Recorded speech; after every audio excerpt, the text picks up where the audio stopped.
তিনি আমাদেরকে আবার একটি সুযোগ দিয়েছেন, যখন তার চরণতলে বসবার এবং তার বাক্য থেকে শেখার সুযোগ। এই সময় আমরা তার বাক্য থেকে শিখব এবং আমরা কয়েক সপ্তাহ যাবৎ যাকবের পত্র ৩ অধ্যায় থেকে শিখছি। আসুন আজ আমরা দেখব ৩ অধ্যায় ১৭ এবং ১৮ পদ। যাকব ৩ অধ্যায় ১৭ এবং ১৮। কিন্তু এই দুটি পদ যেহেতু বৃহত্তর শাস্ত্রাংশ, অর্থাৎ ৩ অধ্যায় ১৩ থেকে ১৮ পদের মধ্যে বর্তমান, তাই আসুন আমরা সম্পূর্ণ অংশটাই পড়ি। ৩ অধ্যায়, যাকব ৩ অধ্যায় ১৩ থেকে ১৮। যাকবের পত্র ৩ অধ্যায় ১৩ থেকে ১৮। প্রভু তার বাক্যে বলেন, তোমাদের মধ্যে প্রজ্ঞাবান ও বিচক্ষণ কে? সে সদাচরণ দ্বারা প্রজ্ঞার মৃদুতায় নিজের কাজ দেখিয়ে দিক। কিন্তু তোমাদের হৃদয়ে যদি তিক্ত ঈর্ষা ও স্বার্থপর উচ্চাকাঙ্ক্ষা রাখো, তবে শ্লাঘা বা দম্ভ করো না ও সত্যের বিরুদ্ধে মিথ্যা বলো না। সেই প্রজ্ঞা এমন নয় যা উপর থেকে নেমে আসে, কিন্তু তা পার্থিব, অনাত্মিক এবং পৈশাচিক। কারণ যেখানে ঈর্ষা ও স্বার্থপর উচ্চাকাঙ্ক্ষা, সেখানে বিশৃঙ্খলা ও সমস্ত মন্দ কাজ বা জঘন্য আচরণ থাকে। আজ আমরা দেখব তারপর ১৭ এবং ১৮ পদ। ১৭ পদ, কিন্তু যে জ্ঞান উপর থেকে আসে তা প্রথমে সূচি, পরে শান্তিপ্রিয়, ক্ষান্ত, সহজে অনুনীত, দয়া ও উত্তম উত্তম ফলে পরিপূর্ণ, ভেদাভেদহীন ও নিষ্কপট। আর যারা শান্তি আচরণ করে তাদের জন্য শান্তিতে ধার্মিকতা ফলের বীজ বপন করা যায়। আমেন। আসুন প্রভুর বাক্য থেকে শেখার আগে তার আশীর্বাদ কামনা করি। মঙ্গলময় স্বর্গস্থ পিতা, তোমার ধন্যবাদ করি প্রভু, তোমারই অনুগ্রহে তোমার কতিপয় দাস ও দাসী আমরা তোমার গৃহে তোমার নামে মিলিত হয়েছি। অনেকেই মিলিত হতে পারিনি, কারণ প্রভু সমগ্র পৃথিবী সেই কঠিন মহামারী দ্বারা আক্রান্ত। একই সঙ্গে প্রভু বিশ্বাস করি হয়তো আমাদের মধ্যে কিছু ভাই বা বোন অনলাইনেও যোগদান করেছেন। প্রভু, এই যে সুযোগ তুমি আমাদেরকে দিয়েছ, অনলাইন হই বা অফলাইন হই, তোমার সম্মুখে তোমার সান্নিধ্যে আসার, তোমার আরাধনা করার, তোমার বাক্য থেকে শেখার, যেন এই পৃথিবীর চড়াই উতরাই পথে তোমার গৌরবার্থে জীবনযাপন করতে পারি, তোমার সন্তান হিসাবে তোমার আশীর্বাদ উপভোগ করতে পারি, তাই তোমার ধন্যবাদ করি। আর এই সময় প্রভু আমরা তোমার আরাধনার সেই বিশেষ মুহূর্তে এসে উপস্থিত হয়েছি, যখন তোমার বাক্য থেকে শেখার সুযোগ পেয়েছি। আর আজ তুমি আমাদেরকে সেই যাকব ৩ অধ্যায় ১৭ ও ১৮ পদ, যেখানে ঐশ্বরিক প্রজ্ঞা বা ঈশ্বর দত্ত জ্ঞান কি তা তুমি আমাদেরকে শিক্ষা দিয়েছ। দয়া করো প্রভু, বিশ্বাসী আমরা প্রত্যেকে যেন তোমার সেই জ্ঞানে, তোমার দেওয়া সেই ঐশ্বরিক বা স্বর্গীয় জ্ঞানে জ্ঞানবান হয়ে এই পৃথিবীর মাটিতে আমরা তোমার গৌরবার্থে জীবনযাপন করতে পারি। সঙ্গে সঙ্গে থাকো, যিশু নামে এই প্রার্থনা চাই, আমেন। আপনাদের নিশ্চয়ই মনে আছে, গত সপ্তাহে আমরা এই যাকব 3 13 থেকে 16 পদ পর্যন্ত শিখেছিলাম। আর সেই 13 থেকে 16 পদে আমরা দেখেছিলাম পার্থিব জ্ঞান কি, যাকে যাকব 3টে বিশেষণ দিয়ে বর্ণনা করেছিলেন: পার্থিব, প্রাণিক বা অনাত্মিক, পৈশাচিক বা শয়তান সুলভ। কিন্তু আমরা ঈশ্বরের রাজ্যের প্রজা হয়ে যখন তার রাজ্যে বসবাস করছি, তখন আমাদের প্রয়োজন এই পার্থিব জ্ঞান বা প্রজ্ঞা থেকে দূরবর্তী থাকার। কারণ ঈশ্বরের রাজ্যে কাজ করতে গেলে, ঈশ্বরের সন্তান হয়ে আমাদের পরিচয় দিয়ে জীবনযাপন করতে হলে প্রয়োজন ঈশ্বর দত্ত জ্ঞান বা প্রজ্ঞা। এখন সেই ঈশ্বর দত্ত জ্ঞান বা প্রজ্ঞা কি, তা আজ আমরা এই শাস্ত্রাংশের দ্বিতীয় অংশের 2টি পদ অর্থাৎ 17 এবং 18 পদ থেকে শিখব। কিন্তু যাকব কেন এ বিষয়ে মণ্ডলীর বিশ্বাসীদেরকে শিক্ষা দিয়েছেন, বা আজ আমরা কেন এই শিক্ষা গ্রহণ করছি, সেটাকে আমাদের মাথায় রাখতে হবে। বড় বড় জ্ঞান লাভ করলে হবে না, জ্ঞানগুলো মাথায় রাখলে হবে না। প্রভু কেন সেই জ্ঞান, সেই প্রজ্ঞা দিয়েছেন, তার সঠিক ব্যবহার যেন আমরা করি কোন কোন পরিস্থিতিতে। আর তাই যাকব 3 পদে যাকব কি বলেছিলেন? বলেছিলেন, হে আমার ভ্রাতৃগণ, অনেকে শিক্ষক হয়েও না। এর অর্থ যাকব যে সমস্ত মণ্ডলীর উদ্দেশ্যে এই পত্র লিখেছিলেন, সেখানে অনেকেই শিক্ষক ছিল। এখন অনেকেই শিক্ষক হওয়ার কারণে তাদের যুক্তি, তাদের চিন্তা, তাদের বুদ্ধি, তাদের অভিজ্ঞতার পার্থক্য ছিল। আর তাই সকলেই কি চেষ্টা করত? তারা তাদের জ্ঞানে, তাদের বুদ্ধিতে, তাদের যুক্তিতে, তাদের অভিজ্ঞতায় ঈশ্বরের বাক্যকে ব্যাখ্যা করবার বা অন্যদেরকে শিক্ষা দেবার। আর তার ফলস্বরূপ কি হতো? যখনই শিক্ষার মধ্যে, তাদের অভিজ্ঞতার মধ্যে, জ্ঞানের মধ্যে পার্থক্য থাকতো, তা তাদের মধ্যে বিভিন্ন বিশৃঙ্খলা তৈরি করত। ব্যাপারটা হচ্ছে, তারা মণ্ডলীতে মিলিত হতো ঈশ্বর আরাধনা করতে এবং ঈশ্বরের বাক্যের দ্বারা গেঁথে উঠতে, একে অন্যকে সান্ত্বনা দিতে। তার পরিবর্তে অনেক শিক্ষক হয়ে যাওয়ার কারণে এ এক শিক্ষা, ও এক শিক্ষা, ও আরেক শিক্ষা, এর ফলস্বরূপ গেঁথে তোলা নয় বা সান্ত্বনা দেওয়া নয়, তার পরিবর্তে কি মণ্ডলীতে মিলিত হওয়াটা কিসে পরিণত হতো? ঝগড়াঝগড়ি, অশান্তি এবং দলাদলিতে।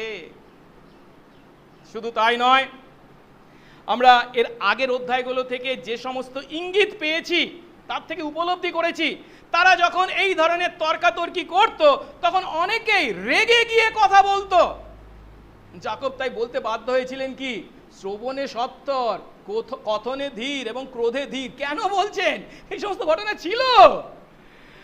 শুধু তাই নয়, রেগে গিয়ে কথা বলা নয়। রেগে গিয়ে কথা বললে কি হয়? আমাদের মুখ থেকে অনেক সময় অনেক কিছু বেরিয়ে পড়ে, নোংরা কথা, যা তাদের সেই খ্রিস্টীয় পরিবেশকে অস্বাস্থ্যকর পরিবেশে দূষিত করেছিল, যা তাদেরকে মানসিকভাবে ক্লান্ত করেছিল বা আধ্যাত্মিক উন্নতিতে বাধা দান করেছিল। কেবল তাই নয়, আরো উপলব্ধি করেছি যে এই তর্কাতর্কি, যুক্তাযুক্তি, দলাদলির ফলস্বরূপ তাদের মধ্যে সম্পর্কও ভেঙে গিয়েছিল। তারা একে অন্যের থেকে পৃথক হয়ে যাচ্ছে এবং হয়তো অনেক ক্ষেত্রে একে অন্যের সঙ্গে কথা বলা পর্যন্ত বন্ধ করে দিয়েছিল। বাস্তব। আর এটা যে কেবল 2000 বছর পূর্বে যাকব যখন এই পত্র লিখেছিলেন সেই মণ্ডলীর চেহারা, তা নয়। আজকের বর্তমান যুগের অনেক মণ্ডলীতেও আমরা এই একই চিত্র দেখতে পাই। এখন মণ্ডলীর মধ্যে এই সমস্যার পিছনে কারণটা কি? যাকব তার এই পত্রে উল্লেখ করছেন বা উপলব্ধি করেছেন সেই কারণটা। সেটা হচ্ছে কি, এই সমস্ত সমস্যার পিছনে আসল কারণ হচ্ছে খ্রিস্টীয় শিক্ষক যারা আছে, যারা এমন শিক্ষা দিচ্ছে, তারা সঠিক প্রজ্ঞা বা জ্ঞানের অধিকারী নয়। আর তাই তারা তাদের জাগতিক জ্ঞান বুদ্ধি দিয়ে মণ্ডলী পরিচালনা বা মণ্ডলীর মধ্যে শিক্ষাদানের চেষ্টা চালাচ্ছে, তাই তারা তাদের সেই দায়িত্ব পালনে উপযুক্ত ছিল না।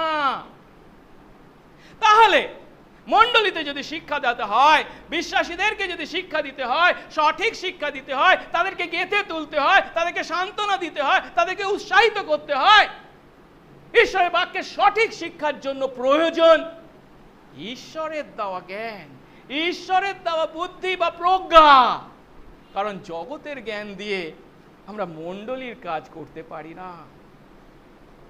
তাই সেই ঐশ্বরিক প্রজ্ঞা কি, সেই ঈশ্বর দত্ত জ্ঞান বা বিচক্ষণতা কি, তা শিক্ষা দিতে যাকব এই পদগুলিতে আমাদের কাছে তুলে ধরেছেন 13 থেকে 18 পদে। প্রথমে 13 থেকে 16 পদে যেটা আমরা গত সপ্তাহে শিখেছি, কি দেখেছিলাম?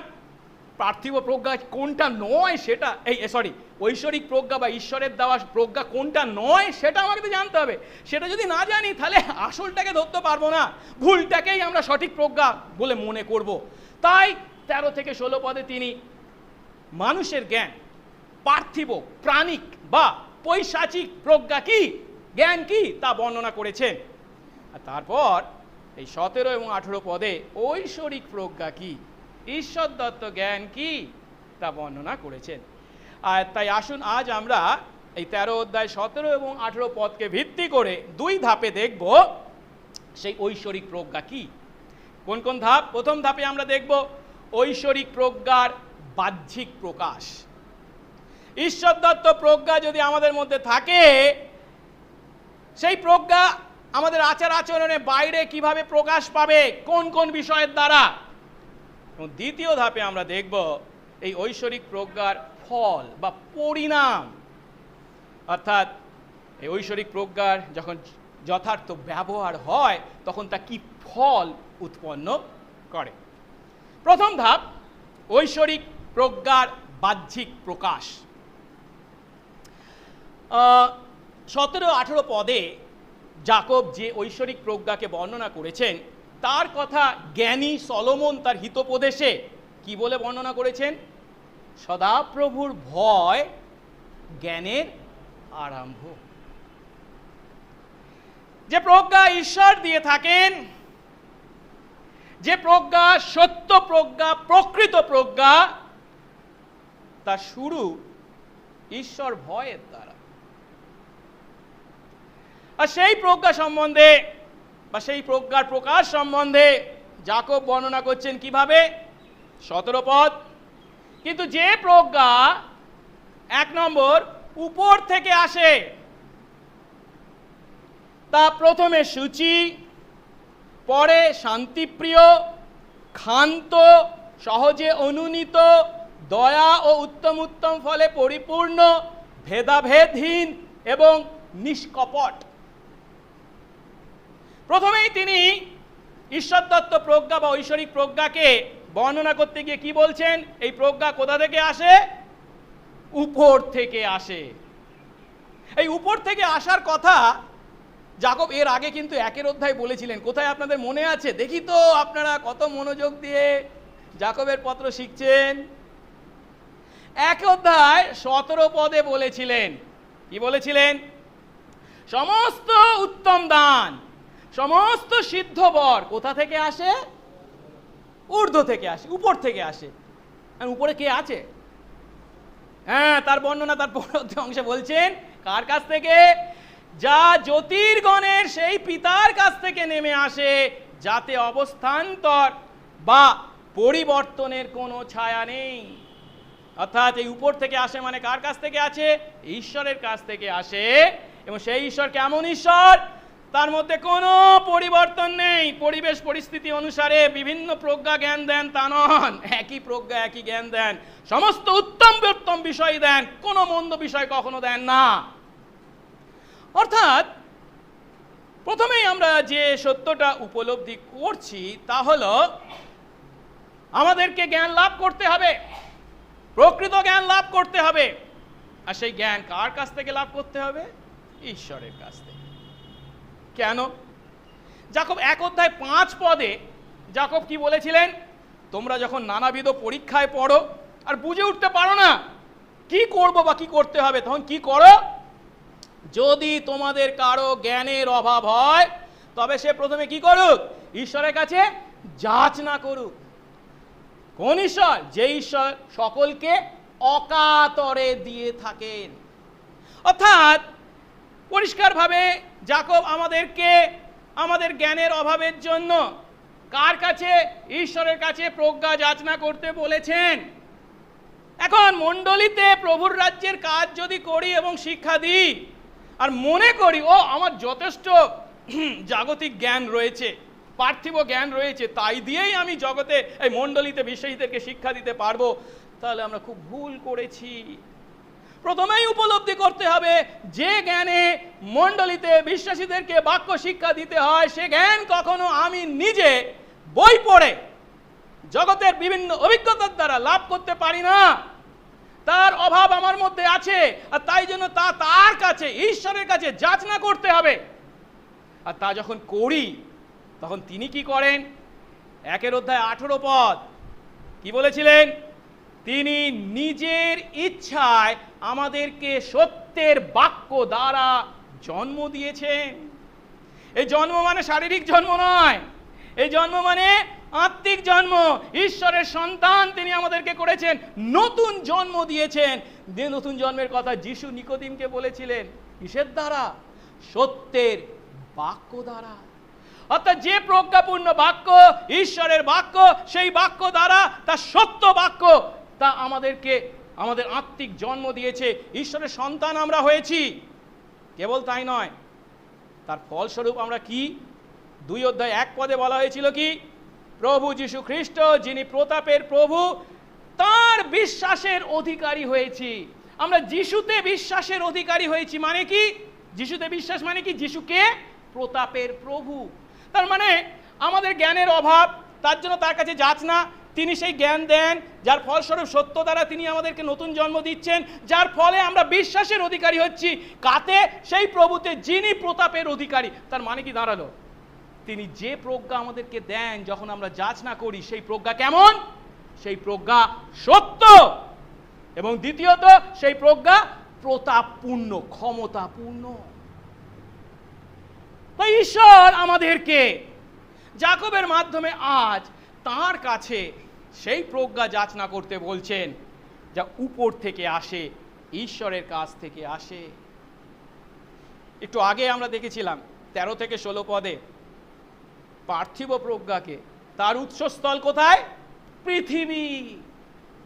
কিন্তু এখানে তিনি কোন প্রজ্ঞার কথা বলছেন? ঐশ্বরিক প্রজ্ঞা, স্বর্গীয় প্রজ্ঞা। তার উৎসস্থল কোথায়? স্বর্গে বা ঈশ্বরের কাছ থেকে। এখন এই প্রজ্ঞা, সেই ঈশ্বর দত্ত প্রজ্ঞা, যা সত্য প্রজ্ঞা এবং ক্ষমতাপূর্ণ প্রজ্ঞা, তার বাহ্যিক প্রকাশ কি কি তা বর্ণনা করতে গিয়ে 17 পদে 7টি বিষয়ের কথা যাকব বলেছেন, এবং সেগুলিকে আমরা 2টি ভাগে ভাগ করতে পারি। প্রথমটি হচ্ছে, বলা হয়েছে কি? প্রথমে তা সূচি, তারপর কি বলেছে?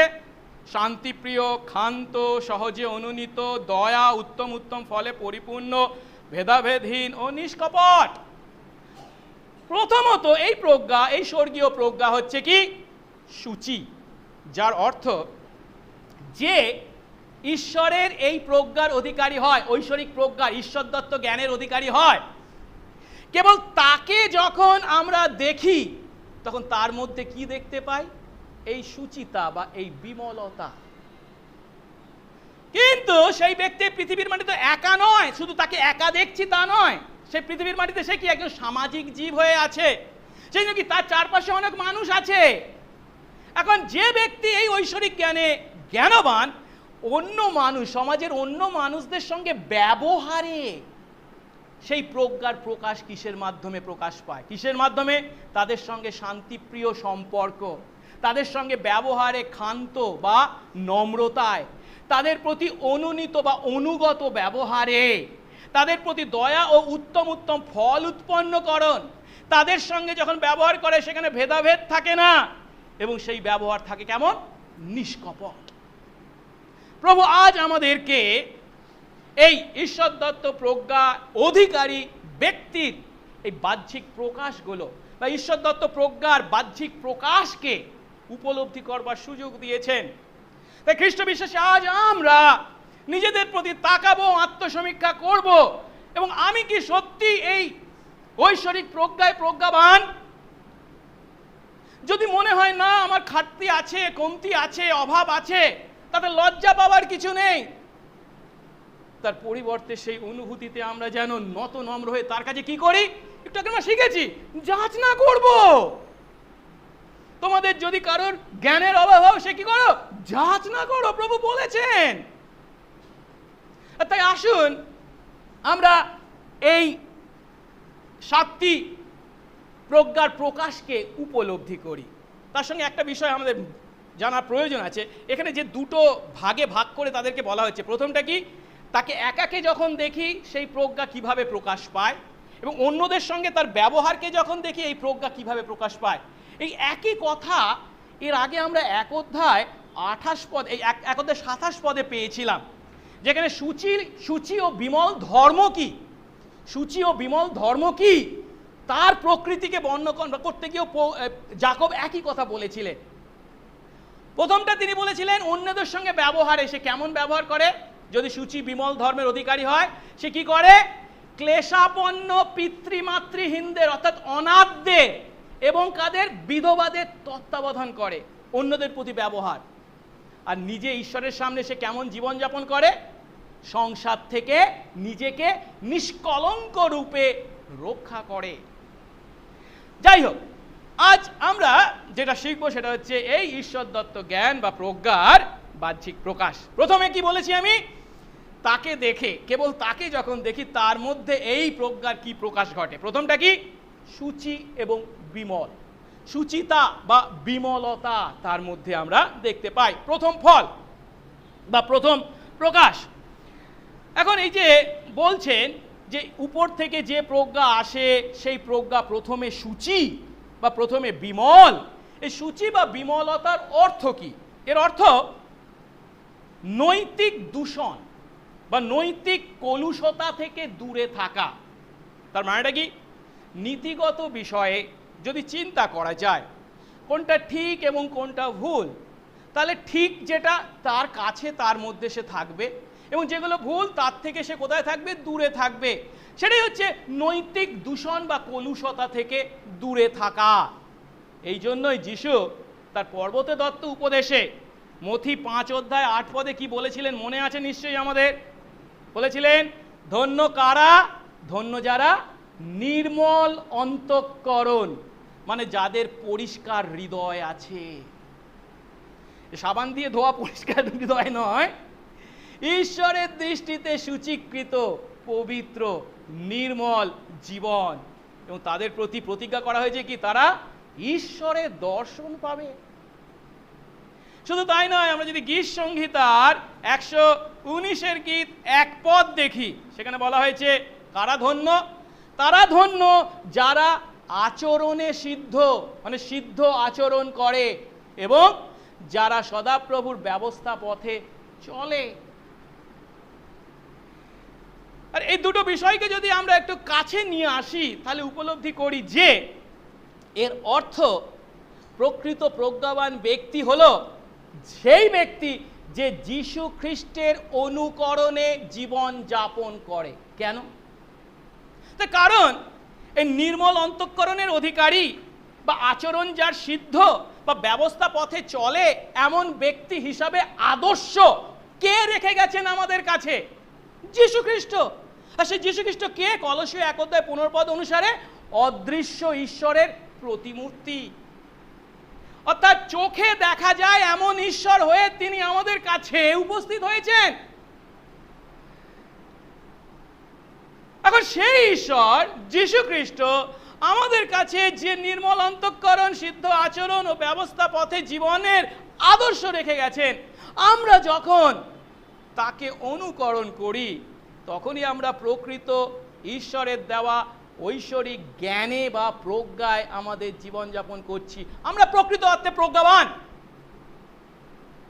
কারণ আমাদের কাছ থেকে ঈশ্বর যে সুচিতা বা বিমলতা চান, বা যে বিশ্বাস আমাদের মধ্যে সেই সুচিতাকে বৃদ্ধি করে, তার ফলস্বরূপ আমরা আমাদের ইন্দ্রিয়ের বশে কথা বলি না বা কাজ করি না। বুঝতে পারছি আমি কি বলতে চাইছি? ইন্দ্রিয়ের বশে মানে কি? আমি চোখ দিয়ে দেখি, কান দিয়ে শুনি। কান দিয়ে যখন শুনলাম আমার বিরুদ্ধে ও একটা কিছু কটু কথা বলেছে, সঙ্গে সঙ্গে ইন্দ্রিয়ের বশে আমার মধ্যে কি তৈরি হয়ে যায়? রাগ, ক্ষোভ, দাঁড়া তোকে দেখাচ্ছি। আর যখনই আমি সেই ইন্দ্রিয়ের বশে কাজ করি, সেই কাজটা কিসের কাজ হয়ে যায়? বোকার কাজ, প্রজ্ঞাবানের কাজ নয়। প্রভু আমাদেরকে আশীর্বাদ করুন, আমরা যেন ক্রমশ এই সুচিতা বা বিমলতায় বৃদ্ধি পাই, যার ফলস্বরূপ ইন্দ্রিয়ের বশে কথা বলা বা কাজ করা নয়, পবিত্র আত্মার বশে যেন আমরা কথা বলি, কাজ করি। ঈশ্বর যেন আমাদেরকে পরিচালনা দান করেন। আর তার জন্য প্রয়োজন ঈশ্বরের সঙ্গে আমাদের আরো ঘনিষ্ঠ জীবন। তার হাত ধরে যত পথ চলি, তার ইচ্ছা যত পালন করি, তার আজ্ঞা যত পালন করি, তিনি আমাদেরকে সেই জ্ঞান, সেই প্রজ্ঞায় আমাদেরকে আরো দৃঢ়ীকৃত করেন, সবল করেন বা শক্তিশালী করেন। আর এটাই হলো মণ্ডলীর উদ্দেশ্যে যীশু খ্রিস্টের ইচ্ছা। মণ্ডলী মানে কি? এই চার দেওয়ালের ঘর নয়। মণ্ডলী হলো কি? বিশ্বাসী। যীশু খ্রিস্টে যারা আমরা বিশ্বাসী বলে নিজেদের পরিচয় দিই, আমাদের সমষ্টি। এই বিশ্বাসী আমরা হয়েছি কিসের দ্বারা? কোন কাজের দ্বারা? সেই যীশু খ্রিস্ট যদি ক্রুশের উপর আমাদের পাপের জন্য না মরতেন, আমাদের পাপের প্রায়শ্চিত্ত করতেন, আমরা কি কেউ বিশ্বাসী হতে পারতাম? মণ্ডলী হতে পারত? এই যে মণ্ডলীকে তিনি তৈরি করেছেন, তার প্রাণ সেই ক্রুশের উপরে উৎসর্গ করার দ্বারা লক্ষ্যটা কি? লক্ষ্যটা আমরা পাই ইফিসীয় 5:26-27 পদ। দেখি তো।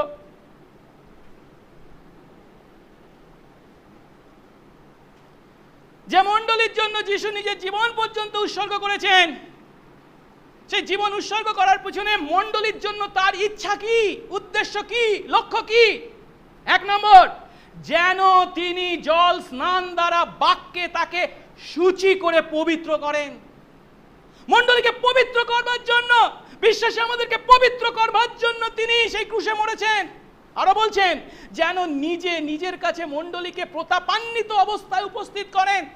একটু আমরা দেখেছিলাম স্বর্গীয় প্রজ্ঞা কেবল যে কি বলে আমাদেরকে জ্ঞান যোগায় এবং সেটা সত্য তা নয়, ক্ষমতার অধিকারী।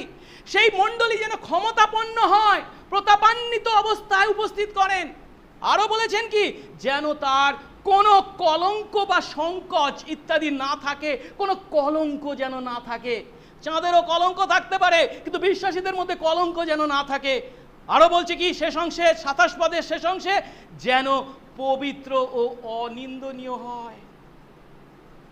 যীশু খ্রিস্ট আপনার আমার জন্য ক্রুশের উপর মরেছেন কেবল আপনাকে আমাকে পাপের ক্ষমা দেবার জন্য নয়। যে পাপের ক্ষমা আমরা পেয়েছি, সেই পাপের ক্ষমা পাওয়া বিশ্বাসী হিসাবে তার উদ্দেশ্যে আমরা যেন পবিত্র, শুচি, প্রতাপান্বিত, কলঙ্কহীন, অনিন্দনীয় জীবনযাপন করি। তার জন্য তিনি সব সময় আমাদের সঙ্গে আছেন আত্মাতে। পবিত্র আত্মার দ্বারা তিনি শক্তি, সাহস, জ্ঞান, বুদ্ধি জুগিয়ে চলেছেন, বিশেষ করে এই স্বর্গীয় প্রজ্ঞা, যার দ্বারা তিনি আমাদেরকে সেই পবিত্রতার পথে বৃদ্ধি পেতে সর্বদা সাহায্য করে চলেছে। আসুন এই প্রকৃত প্রজ্ঞার বা ঐশ্বরিক প্রজ্ঞার দ্বিতীয় বৈশিষ্ট্য বা প্রকাশটিকে দেখি। কি বলা হয়েছে? পরে শান্তিপ্রিয়, ক্ষান্ত, সহজে অনুনীত, দয়া উত্তম পরিপূর্ণ, ভেদাভেদবিহীন, নিষ্কপট। অর্থাৎ অন্যদের সঙ্গে ব্যবহারে প্রথম যে গুণটির কথা বলা হয়েছে সেটা কি? শান্তিপ্রিয়তা। আচ্ছা, আপনাদের মধ্যে কতজন আছেন শান্তি ভালোবাসেন? অশান্তিকে ভালোবাসেন কতজন আছেন বলুন তো দেখি? কেউ কি আছেন? নিশ্চয়ই নয়। আমরা সবাই শান্তিকে ভালোবাসি। শান্তি হোক, শান্তি হোক, শান্তি চাই, শান্তি চাই, শান্তি চাই, আমরা গান করি, খুব ভালো কথা। কিন্তু এই শান্তি ভালোবাসা, শান্তি যেন ঘটে বা শান্তি আসুক, আর প্রকৃত অর্থে শান্তির জন্য চেষ্টা করা এক কথা নয়। একটু আগে আমরা 13 থেকে 16 পদ যখন দেখেছিলাম, পার্থিব প্রজ্ঞার কথা বলা হয়েছিল। সেখানে সেই পার্থিব প্রজ্ঞা কি তৈরি করে? ঈর্ষা ও প্রতিযোগিতা। আচ্ছা, যেখানে ঈর্ষা ও প্রতিযোগিতা থাকে সেখানে শান্তি থাকতে পারে? কখনো না, কখনো নয়। সেখানে অশান্তি, গন্ডগোল, মারামারি, হানাহানি এটাই থাকে। যাকব তাই বলছে, তোমরা মণ্ডলীতে মিলিত হচ্ছে আর ঈর্ষা প্রতিযোগিতা করে মারামারি করছো, আর বলছো কি তোমরা স্বর্গীয় প্রজ্ঞায় শিক্ষা দিচ্ছ। তাহলে তোমাদের মধ্যে সেই কথার বাস্তবতা কতখানি, খুব প্রশ্নের বিষয়। মিথ্যা। পৌল যে এই যাকব যে শুধু এই কথা বলেছেন তা নয় যে পার্থিব প্রজ্ঞা আমাদের মধ্যে ঈর্ষা ও প্রতিযোগিতা তৈরি করে। পৌল একই কথা বলেছেন। আমরা যদি প্রথম করিন্থীয় 3:3 দেখি, পৌল বলছে যে এখনো তোমাদের মধ্যে অনেকে আছে শিশুর ন্যায়, শিশু, আধ্যাত্মিক শিশু, তোমাদের শক্তি হয়নি। কেন? কারণ তোমরা এখনো মাংসের বশে, পাপপূর্ণ ইচ্ছার বশে, ইন্দ্রিয়ের বশে চলেছ। কেন? তোমাদের মধ্যে ঈর্ষা ও বিবাদ আছে। এই যে তোমাদের মধ্যে ঈর্ষা ও বিবাদ আছে, এটাই হচ্ছে কার লক্ষণ? যে তোমরা মাংসের বশে জাগতিক প্রজ্ঞায় কাজ করছো, মানুষের রীতিক্রমে চলছো, জাগতিক জ্ঞানে। কিন্তু যা প্রকৃত জ্ঞান বা প্রকৃত প্রজ্ঞা, জগৎ থেকে, জগৎ বা পৃথিবী যার উৎসস্থল নয়, কিন্তু কি স্বর্গ যার উৎসস্থল, সেই জ্ঞান বা সেই প্রজ্ঞা আমাদেরকে শান্তিতে, আনন্দ উপভোগ করতে পরিচালিত করে। আর তাই আমরা প্রেমপূর্ণ মনোভাবে যখন আমাদের হৃদয়কে সংযত রাখি, তখনই কেবল আমরা অশান্তি, গণ্ডগোল, গোলযোগ, দ্বন্দ্ব ইত্যাদিকে এড়িয়ে চলতে পারি। এখন আমি সব সময় যে কথা বলি আপনাদেরকে, খ্রিস্ট বিশ্বাসীর জীবন এই পৃথিবীর মাটিতে হচ্ছে শেষ দিন পর্যন্ত, মৃত্যুদিন পর্যন্ত কি করতে হবে? আমাদেরকে পাপের সঙ্গে সংগ্রাম, পাপের সঙ্গে লড়াই করতেই হবে। কিন্তু একদিকে যখন আমরা পাপের বিরুদ্ধে ক্রমশ যুদ্ধ করব, তখন কিন্তু একইভাবে প্রতিবেশীকে নিজের মতো প্রেম করব, তাদের প্রতি দয়া, ক্ষমা বা প্রেম প্রদর্শন করব।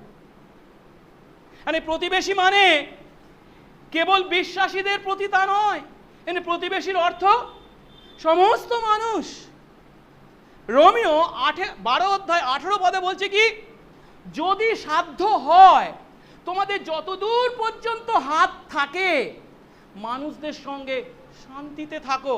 সমস্ত মানুষের সঙ্গে, তোমার চারপাশে যত মানুষ আছে, যতদূর পর্যন্ত মানুষ আছে, তাদের সঙ্গে শান্তিতে থাকো। প্রভুর বাক্য আমাদেরকে বলছেন আমরা চেষ্টা করব যেন যতদূর সম্ভব, যতদূর মানুষের সঙ্গে শান্তিতে থাকতে পারি, তার জন্য সচেষ্ট হই। কিন্তু আমরা সকলের সঙ্গেই যদিও শান্তিতে থাকতে চেষ্টা করব, ঠিক কথা, কিন্তু বাস্তবে যে আমরা সকলের সঙ্গে শান্তিতে থাকতে পারি তা নয়। যদি আমরাই আমাদের চেষ্টায় সকলের সঙ্গে শান্তিতে থাকতে পারতাম, তাহলে যীশু খ্রিস্টকে এই পৃথিবীর মাটিতে আসতে হতো না। আমরাই যদি নিজেরা নিজেদের সমস্যার সমাধান করতে পারতাম, পাপের সমস্যার সমাধান করতে পারতাম, তাহলে তাকে এসে কি আমাদের পরিবর্তে সেই পাপের সমস্যার সমাধান করতে হতো? সত্য হলো পাপ সর্বদাই শান্তির পথে বাধা দেবেই। এতকাল দিয়েছে, আগামী দিনেও দেবে। শান্তির পথে বাধা হচ্ছে কি? পাপ। আর তাই যিশু যখন এই পৃথিবীর মাটিতে এসেছিলেন, তখন এমন কথা বলতে পর্যন্ত বাধ্য হয়েছিলেন। কি বলেছিলেন জানেন? লুক 12:51, তোমরা কি মনে করছো আমি পৃথিবীতে শান্তি দিতে এসেছি? তোমাদের বলছি তা নয়, বরং বিভেদ। মথি 10:34 বলছে আমি এসেছি খড়গ দিতে। এখন এই কথাকে যেন আমরা কখনো ভুল ব্যাখ্যা না করি, এর মাধ্যমে তিনি আমাদেরকে যুদ্ধ করতে বলেছেন তা নয়। এর অর্থ লোকদের সঙ্গে শান্তি স্থাপনে আমরা যেন তাদের ভুলকে, তাদের পাপকে, তাদের অপরাধকে দেখেও নীরব না থাকি।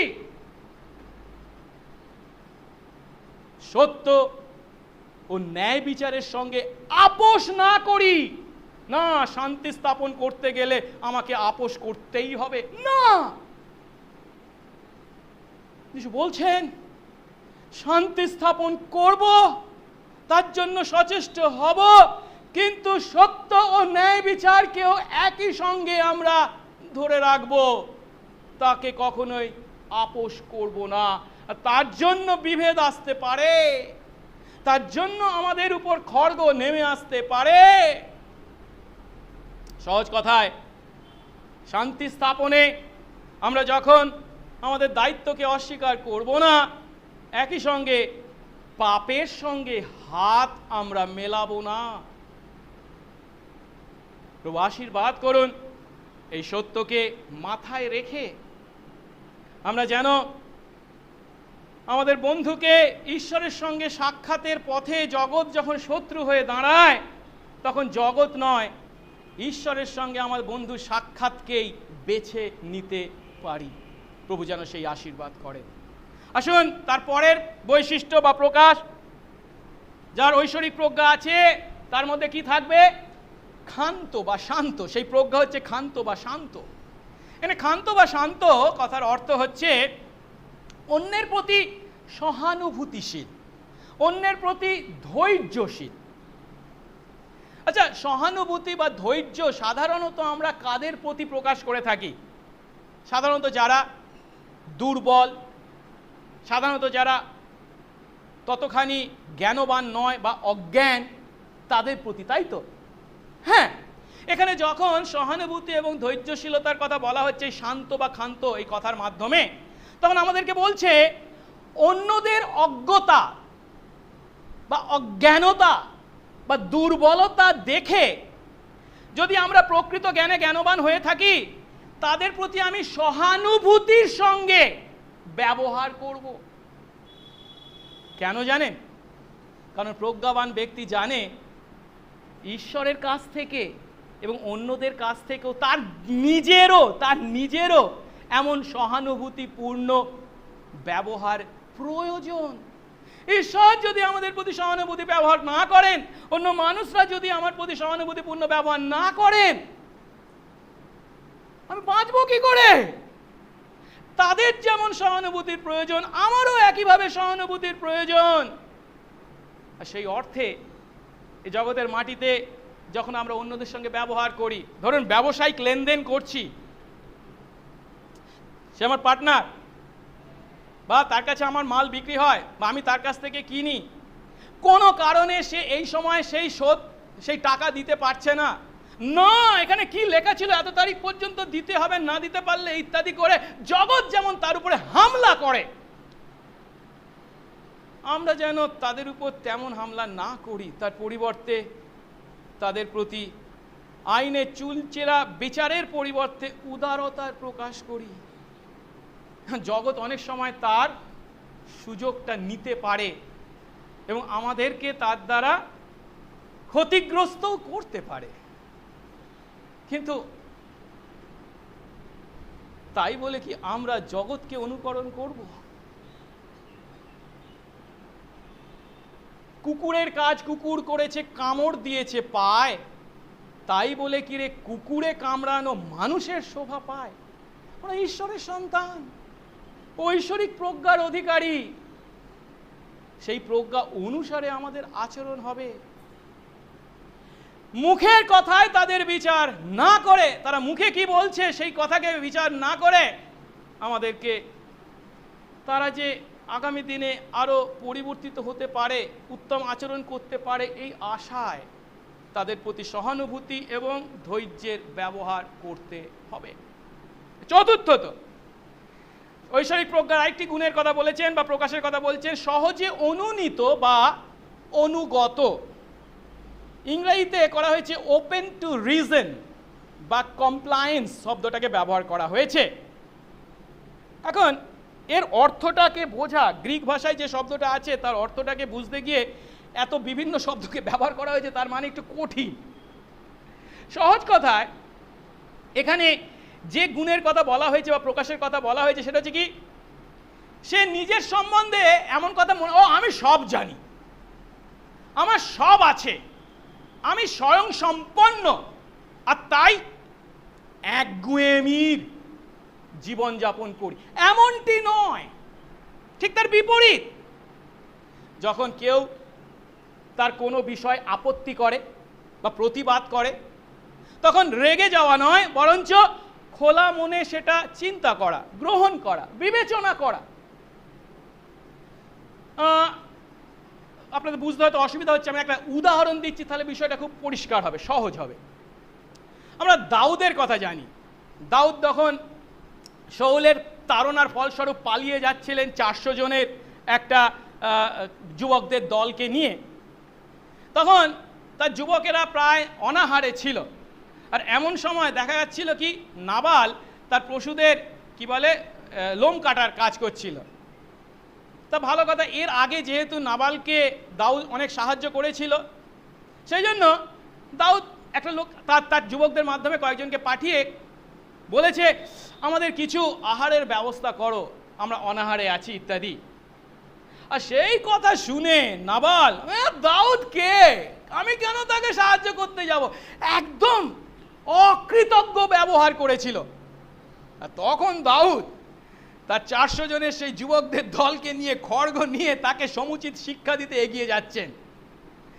সেই কথা যখন নাবালের বুদ্ধিমতী স্ত্রী অবিগল শুনতে পেয়েছে, সঙ্গে সঙ্গে অনেক উপহার নিয়ে দাউদের কাছে এসে বলছে, ও আমার স্বামীর কথা কানে নেবেন না, ও এইরকম বলে দেখে, ও ভুল করেছে, আপনি ক্ষমা করে দিন। এখন আমি হলে কি করতাম? আমি যদি আপনি দাউদ হতাম, না আমি ওসব কোনো কথা শুনবো না, এসব উপহারের দরকার নেই, ওকে ও সমুচিত শিক্ষা দাও, আমি দেখিয়ে দেবো আমি কে। দাউদ তা করেননি। দাউদ সহজে অনুগত, অনুনীত বা একগুঁয়েমির আশ্রয় না দিয়ে, কাজ না করে কি বলেছিলেন? তিনি বলেছিলেন, প্রথম শমুয়েল 25 অধ্যায় 32 পদ, ধন্য ইসরায়েলের ঈশ্বর সদাপ্রভু, যিনি আজ আমার সঙ্গে সাক্ষাৎ করতে তোমাকে প্রেরণ করেছেন। অবিকল তুমি যে এসেছো তা নয়, ঈশ্বরই তোমাকে প্রেরণ করেছেন। আর ধন্য তোমার সুবিচার, এবং ধন্য তুমি, কারণ আজ তুমি রক্তপাত ও স্বহস্তে প্রতিশোধ নিতে আমাকে নিবৃত্ত করলে। অর্থাৎ অবিকলকে দেখে সে উপলব্ধি করেছে, ঈশ্বরের পাঠিয়ে দেওয়া দূত যে আমাকে রক্তপাত থেকে এবং প্রতিশোধ নেওয়ার পাপ থেকে বাঁচিয়েছে, নিবৃত্ত করেছে। অর্থাৎ জ্ঞানবান ব্যক্তি কখনো ক্রোধকে প্রশ্রয় দেয় না, পরিবর্তে রাগ করার যথেষ্ট কারণ বা উপযুক্ত কারণ থাকলেও রাগ করার, সে ভাইয়ের সঙ্গে দয়াপূর্ণ সম্পর্ক বজায় রাখে। পঞ্চমত, স্বর্গীয় প্রজ্ঞার প্রকাশ বা বৈশিষ্ট্যকে বর্ণনা করতে বলা হয়েছে দয়া ও উত্তম উত্তম ফলে পরিপূর্ণ। দয়া ও উত্তম উত্তম ফল। আমরা দয়ার কথা যখন চিন্তা করি, তখন সহজেই আমাদের মনে হতে পারে, ও দয়া মানে আমার বিরুদ্ধে যখন কেউ পাপ করে তখন তাকে ক্ষমা করে দেওয়াটাই পাপ, এই ক্ষমা করে দেওয়াটাই হচ্ছে কি দয়া প্রদর্শন। হ্যাঁ, সেটা যেমন দয়া, ঠিক একইভাবে আমাদের মধ্যে যখন সমস্যা বা দুঃখ ক্লিষ্ট মানুষরা থাকে, তখন তাদের প্রতি যখন আমরা সক্রিয়ভাবে কোনো সাহায্য করি, সেটাকেও এখানে দয়া হিসাবে বর্ণনা করা হয়েছে। তাই রোমিও 12 অধ্যায় 15 পদে বলছে, যারা রোদন করে তাদের সঙ্গে রোদন করো। বা ইব্রিয় 13 অধ্যায় 3 পদে বলা হয়েছে, নিজেদের সহবন্দী জেনে বন্দীদের স্মরণ করো, নিজেদের দেহবাসী জেনে দুর্দশাপূর্ণ সকলকে স্মরণ করো। অর্থাৎ আমিও যে তাদেরই মতো একজন, জেনে তাদের দুঃখে দুঃখিত হয়ে সাহায্যের হাত বাড়িয়ে দেওয়া মানেই দয়া প্রদর্শন। প্রজ্ঞাবান ব্যক্তি এমনটি করে থাকে, সঠিক প্রজ্ঞার যারা অধিকারী। দ্বিতীয়ত বলেছে কি, উত্তম উত্তম ফলে পরিপূর্ণ। এখানে যে উত্তম উত্তম ফলের কথা বলছে, তার মানে আমরা সহজে উপলব্ধি করতে পারছি, যখন পার্থিব জ্ঞান কোন ফল উৎপন্ন করে, ঈর্ষা, প্রতিযোগিতা। তাহলে এখানে যে স্বর্গীয় প্রজ্ঞার কথা বলা হয়েছে, সেই প্রজ্ঞা কি করবে? উত্তম ফল উৎপন্ন করবে। মানে কি? ভালো কাজ করবে, দুঃখ থেকে মুক্তি দিতে বিভিন্ন উপহার, সাহায্য এগিয়ে দেবে। আর তাই যিশু এমন কথা বলেছিলেন, যে কেউ এই ক্ষুদ্রদের মধ্যে একজনকেও আমার শিষ্য বলে এক বাটি শীতল জল পান করতে দেয়, আমি তোমাদের সত্য বলছি সে কোনো মতে নিজের পুরস্কারে বঞ্চিত হবে না। এক বাটি ঠান্ডা জল খাওয়ানো উত্তম উত্তম ফলের কাজ। আমি তো মনে করবো কিন্তু এই ছোট্ট বাটিতে এইটুকুই জল দিয়ে কি হবে, আমি আর কতটা উপকার করতে পারবো, কতটা ভালো কাজ করতে পারবো। প্রভু তার জন্য কি বলেন, জেরুজালেম মন্দিরে অনেকেই দান দিতে এসেছিল, কিন্তু তিনি কার দান দেখে, সেই দরিদ্র বিধবার দানকে দেখে বলেছিলেন কি, আমি তোমাদের সত্য বলছি ভান্ডারে যারা মুদ্রা রাখছে তাদের সকলের থেকে এই দরিদ্র বিধবা সব থেকে বেশি রাখলো, কারণ অন্যজন তাদের অতিরিক্ত ধন থেকে কিছু কিছু দিয়েছে, কিন্তু এই বিধবা তার যা ছিল তার সমস্ত জীবন উপায় দিয়েছে। এর অর্থ কি, খ্রিস্টের নামে অন্যদেরকে শীতল জল পান করতে দেওয়ার সেই পাত্রটা ছোট না বড় সেটা গুরুত্বপূর্ণ নয়, গুরুত্বপূর্ণ আমার পাত্রে শীতল জল আছে তো, দেবার মতো কিছু আছে তো। যদি অল্পও থাকে তাহলে তা অনেক মানুষকে সঞ্জীবিত করতে পারে, এই সত্যটা আমাদেরকে মাথায় রাখতে হবে। যদি প্রকৃত প্রজ্ঞার অধিকারী আমরা হই, আমরা অন্যদের প্রতি দয়া, অন্যদের প্রতি উত্তম উত্তম উপহার অবশ্যই এগিয়ে দেব। আর শেষের দুটি হচ্ছে ভেদাভেদহীন ও নিষ্কপট। উত্তম প্রকৃত স্বর্গীয় প্রজ্ঞার শেষ দুটি গুণ বা প্রকাশ হচ্ছে ভেদাভেদহীন ও নিষ্কপট। এখানে ভেদাভেদহীন মানে হচ্ছে উইদাউট পার্সিয়ালিটি, পার্সিয়ালিটি নেই। নিষ্কপট মানে উইদাউট হিপোক্রিসি, অর্থাৎ কপটতা তার মধ্যে নেই। এখানে ভেদাভেদহীন শব্দটার জন্য যে গ্রিক শব্দটা ব্যবহার করা হয়েছে তার অর্থ হচ্ছে কি, সন্দেহ বা দ্বিধাহীন, সন্দেহ বা দ্বিধা তার মধ্যে নেই। এবং দ্বিতীয়টা কি, কপটতাহীন, মানে লোক ঠকানি তার মধ্যে নেই, মানে লোকদেরকে ঠকানোর কোনো চেষ্টা নেই। মানে সেই প্রজ্ঞা হবে অন্যদের প্রতি ব্যবহারে কিরকম, স্টেডি, অটল এবং আন্তরিক, হৃদয় থেকে তা করে, তার মধ্যে কোনো ভড়ামি নেই, ভণ্ডামি নেই বা কপটতা নেই।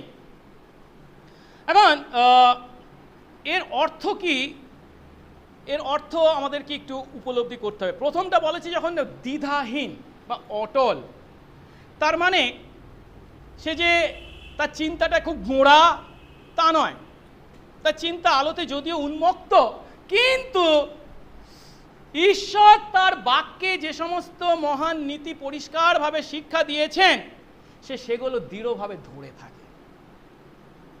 অটল থাকার মানে দ্বিধাহীন হওয়ার জন্য আমাদেরকে একটা বিষয়কে দৃঢ়ভাবে ধরে রাখতে হবে। আমাদের চরিত্রের যদি সেই স্তম্ভটা সঠিক থাকে তাহলে যখনই যেমনই পরিবেশ বা পরিস্থিতির মধ্যে আমরা থাকি না কেন, আমরা সেই দৃঢ়তার সঙ্গে তাদের প্রতি অটল ব্যবহার করতে পারি। তার মানে সহজ কথায়, আমরা যদি ঈশ্বরের বাক্যকে, ঈশ্বরের ইচ্ছাকে সমস্ত বিষয়ে মানদণ্ড হিসাবে চিন্তা করি, স্ট্যান্ডার্ড হিসাবে চিন্তা করি যে আমাকে পালন করতে হবে, তাহলে আমাদের জীবনটা হবে ধারাবাহিক। সিদ্ধান্ত গ্রহণে আমাকে ইতস্তত করতে হবে না, আমি এটা করব কি করব না, না ওখানে 100 টাকার নোট পড়ে আছে, আমি ঘুরাবো কি ঘুরাবো না, এটা কি ঠিক হবে কি ঠিক হবে না, এটা নিয়ে আমি দ্বিধার মধ্যে থাকবো। কখন? যখন ঈশ্বরের বাক্য দ্বারা আমি আমার জীবনকে দৃঢ়তায় দাঁড় করিয়ে রাখিনি। প্রভু যখন বলেছেন তার বাক্যে কি চুরি করো না, তখন আমি কখনোই তা নিতে পারি না। আমি ষষ্ঠীভাবে জানি, দৃঢ়তারভাবে জানি এটা আমার নয়, এটা অন্যের, আমি কেন নিতে যাব? পরিষ্কারভাবে এ বিষয়ে দ্বিধা করার, এ বিষয়ে ইতস্তত করার কোনো কারণ থাকতে পারে না। কিন্তু আমার জীবন যদি ঈশ্বরের বাক্যের উপর, ঈশ্বরের ইচ্ছার উপর সঠিকভাবে দৃঢ়ভাবে দাঁড়িয়ে না থাকে, তাহলে মানে নেব না, হ্যাঁ ওখানে গেছে, ও অন্যরাও তো নিচ্ছে, তাহলে আমি কেন নেব না, আমি কেন নিজে ফাঁকি দেবো, আমি তো ফাঁকে পড়ে যাব। প্রভু আমাদেরকে আশীর্বাদ করুন। আমাদের পরিবেশ পরিস্থিতিকে ভিত্তি করে আমরা কাজ যেন না করি। পরিবেশ পরিস্থিতি যাই হোক না কেন, ঈশ্বরের বাক্য যদি আমাদের জীবনের মানদণ্ড হয়, তাহলে আমাদের দ্বিধা করার, ইতস্তত করার কোনো প্রয়োজন হবে না। পরিস্থিতি পরিবেশ যাই হোক না কেন, ঈশ্বরের ইচ্ছা পূর্ণ করার নীতি মেনে আমরা চলব। দ্বিতীয়টা বলা হয়েছে কি, কপটতাহীন। কপটতা মানে আমরা জানি তো, কপটতা কাকে বলে? লোক ঠকানো, ভণ্ডামি। এই কপটতার জন্য যে শব্দটা গ্রিক ভাষায় ব্যবহার করা হয়েছে,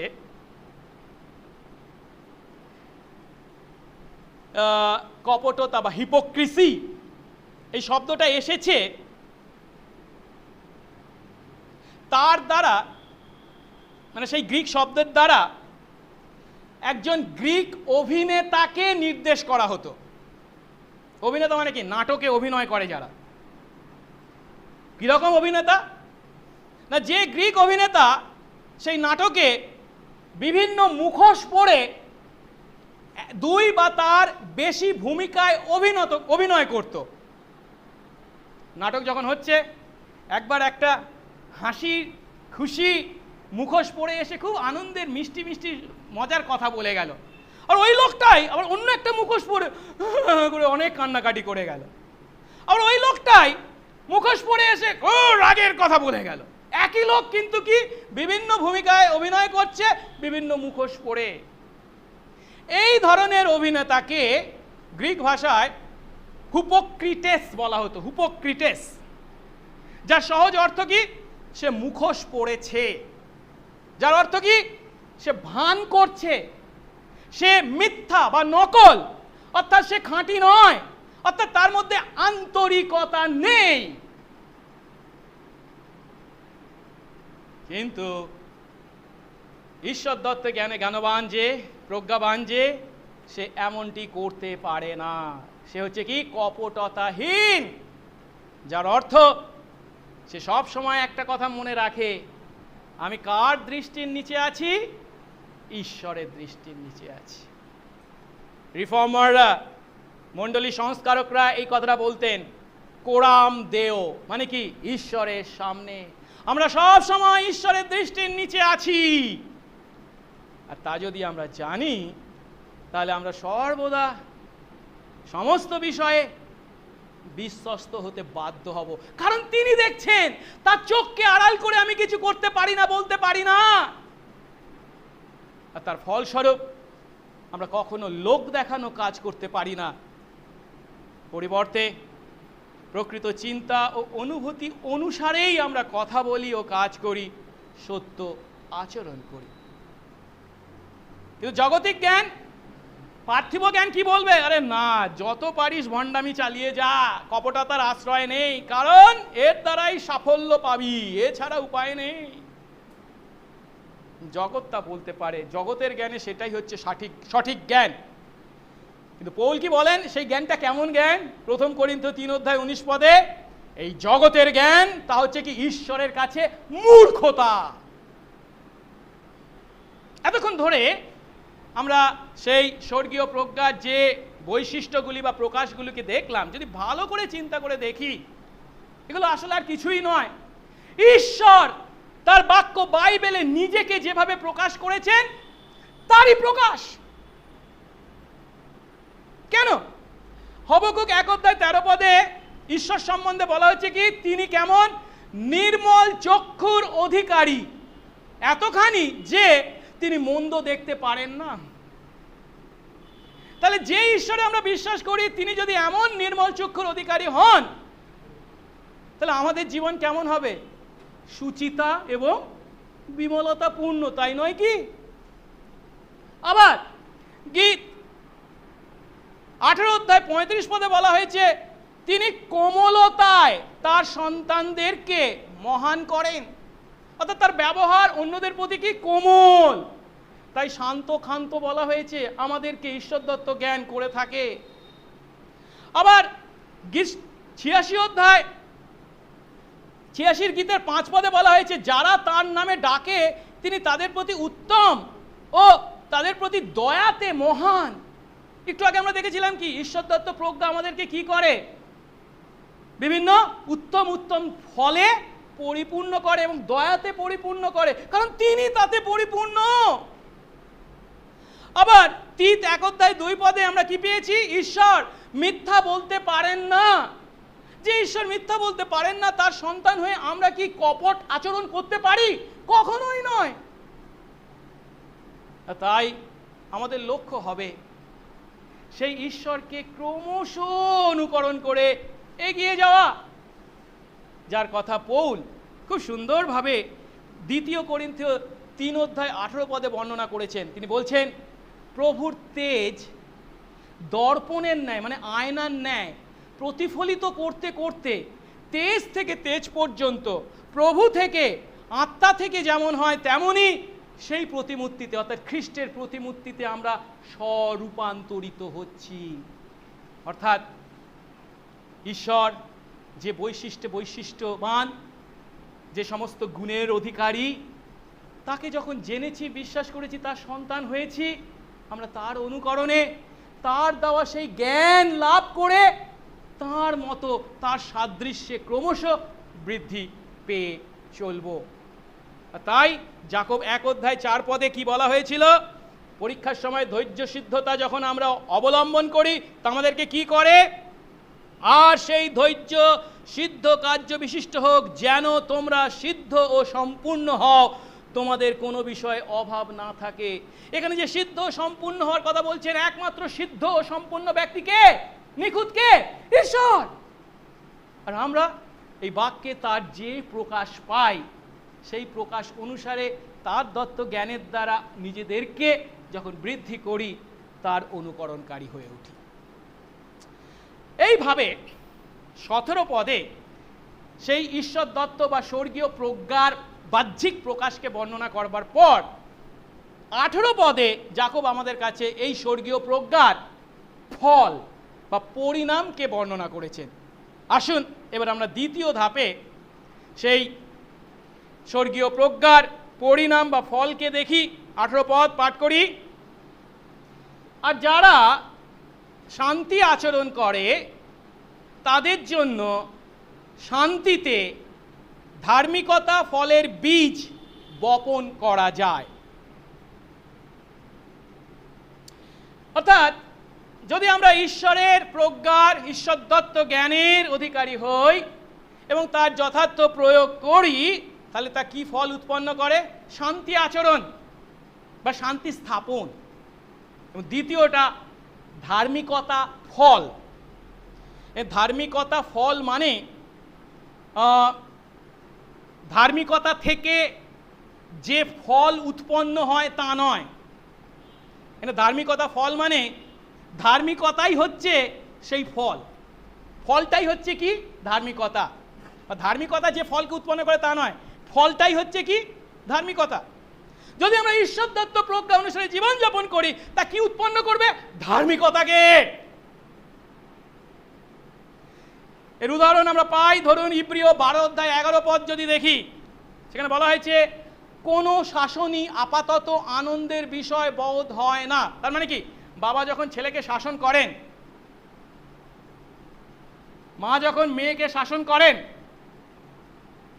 তখন ছেলে বা মেয়েদের খুব ভালো লাগে কি? আনন্দের বিষয় হয় কি? হ্যাঁ, না খুব ভালো, তুমি আমাকে মারো, তুমি আমাকে বকো, খুব ভালো, আমার খুব ভালো লাগছে, আমার খুব আনন্দ হচ্ছে। কেউ আছে কি আনন্দের বিষয় বোধ হয় না? কিন্তু দুঃখের বিষয় বোধ হয়। কিন্তু তারপরে কি বলেছেন ইব্রিয় পত্রের লেখক? তবুও তার দ্বারা যাদের অভ্যাস জন্মেছে, সেই বকুনি, সেই অনুযোগ, সেই তিরস্কার বা সেই ছোটখাটো চর্চাপটা দ্বারা যারা অভ্যস্ত হয়, যারা শোধরায়, তা পরে তাদেরকে ধার্মিকতার ফল প্রদান করে। অর্থাৎ শাসন কি ফল উৎপন্ন করে? ধার্মিকতা। সেই ছেলে বা সেই মেয়ের জীবনে বাবা মার কাছ থেকে সেই শাসনের ফলস্বরূপ উৎপন্ন সেই প্রজ্ঞা, সেই নীতি, সেই জীবন, সেই আশীর্বাদ তাকে সঠিক পথে এই পৃথিবীর মাটিতে চলতে সাহায্য করে। এখন এই ধার্মিকতা ফলের বীজ যাকব বপন করার কথা বলেছেন। তার মানে কি? আমাদেরকে এই ফসল অর্থাৎ ধার্মিকতা ধার্মিকতার ফসলকে গোলায় তোলার জন্য আমাদেরকে বীজ বপন করতে হবে, বা ঈশ্বর বীজ বপন করছেন এই কথা বলছেন। এখন প্রশ্ন হলো, এই বীজটা কোথায় বপন করে? বীজ কোথায় বপন করি আমরা সাধারণত? মাটিতে, খেতে। কিন্তু এখানে যে বীজ বপন করার কথা বলেছে, মাটিতে বপন করার কথা বলছে না। এটা কোথায়? এই ক্ষেত্রটা কোথায়? আমাদের হৃদয়, যা হচ্ছে পৃথিবীর মধ্যে সব থেকে উত্তম ক্ষেত্র, উত্তম মাটি, সব থেকে ভালো মাটি। কেন? এই মাটি হচ্ছে ঈশ্বরের সৃষ্ট শ্রেষ্ঠ মাটি, যা কিনা এই হৃদয় দিয়ে আমরা আমাদের সৃষ্টিকর্তাকে ধারণ করতে পারি, সৃষ্টিকর্তাকে উপলব্ধি করতে পারি, ঈশ্বরকে জানতে পারি। এখন এই মাটিতে, এই হৃদয়ে সঠিক বীজ বপনের মাধ্যমে যেখানে কিনা ধার্মিকতার ফল উৎপন্ন হওয়ার কথা, সেই হৃদয় এখন কি হয়েছে? বন্ধা হয়ে উঠেছে, আগাছায় পূর্ণ হয়েছে। এদেন উদ্যান হওয়ার কথা, সেখানে তা কাঁটা গাছে পূর্ণ হয়েছে। অধার্মিকতার তিক্ত ফল সেখান থেকে বেরোচ্ছে। আর বুঝতে পারছেন আমি কেন এই কথাগুলো বলছি? যাকব যাদের উদ্দেশ্যে এই পত্র লিখেছে, তাদের মধ্যে কি ছিল? তারা যখন মিলিত হতো তাদের হৃদয় থেকে, এই কথাগুলো তো মুখ থেকে বেরোচ্ছে, আসলে কোথা থেকে আসে? হৃদয় থেকে। আর সেখানে কি রয়েছে?